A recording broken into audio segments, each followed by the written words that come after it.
Assalamualaikum warahmatullahi wabarakatuh para sahabat sekalian.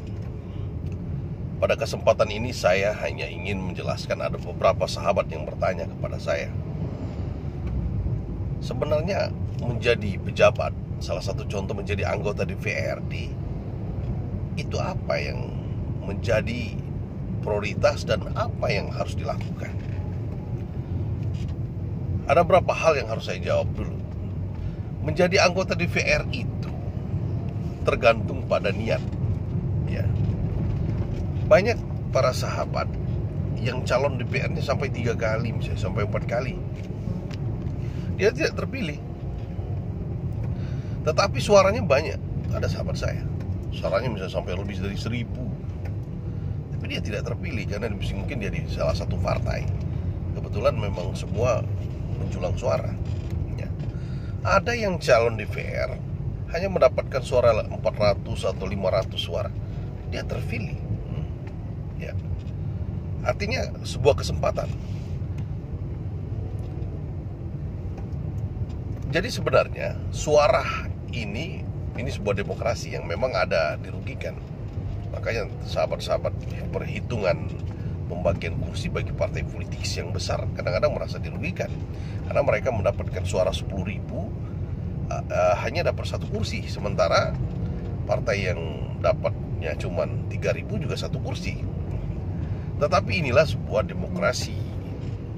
Artinya terpilih menjadi anggota DPR itu harus digarisbawahi. Ada yang terpilih karena suaranya terbanyak, memang banyak dipilih oleh masyarakat. Ada yang terpilih karena suaranya terbanyak di partainya saja. Dalam hitungan kursi, misalnya dalam satu dapil 7 kursi, ternyata dia dapat dalam kursi yang terakhir, maka dia duduk. Nah, jadi pertanyaannya bukan barometer yang terpilih menjadi anggota DPR itu yang banyak dipilih masyarakat, bukan. Tetapi setidaknya ada yang banyak dipilih oleh masyarakat, tetapi secara sistem dia tidak terpilih. Mungkin dia suaranya nomor kedua atau ketiga dan sebagainya. Lantas yang kedua, ada lagi yang berbicara, saya menjadi anggota DPR itu yang penting saya terpilih gitu. Yang penting saya jadi DPR gitu. Ya, orang mau komentar, misal saya kurang aktif, saya kurang ke bawah, saya kurang bermasyarakat, ya terserah gitu. Yang penting ketika pemilu hadir, saya duduk jadi anggota DPR. Tanda kutip, mungkin dengan cara lain, dengan cara tindak-tindakan oknum yang tidak bertanggung jawab, tapi yang penting terpilih. Ada juga yang seperti itu.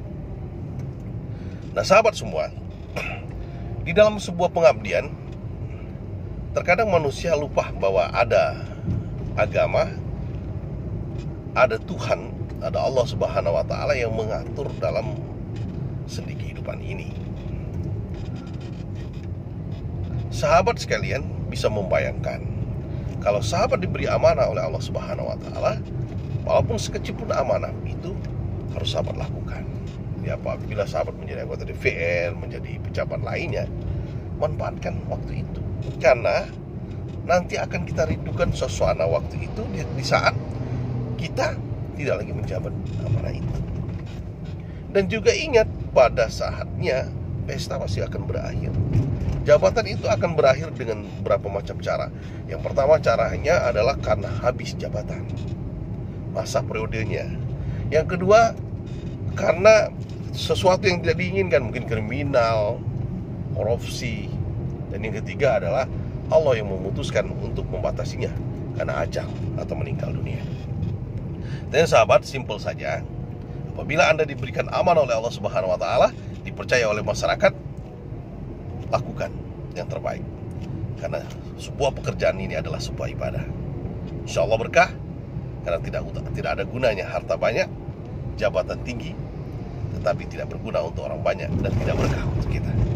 Yang bisa mengetahui rasa hati itu hanya diri kita sendiri. Terima kasih. Assalamualaikum warahmatullahi wabarakatuh.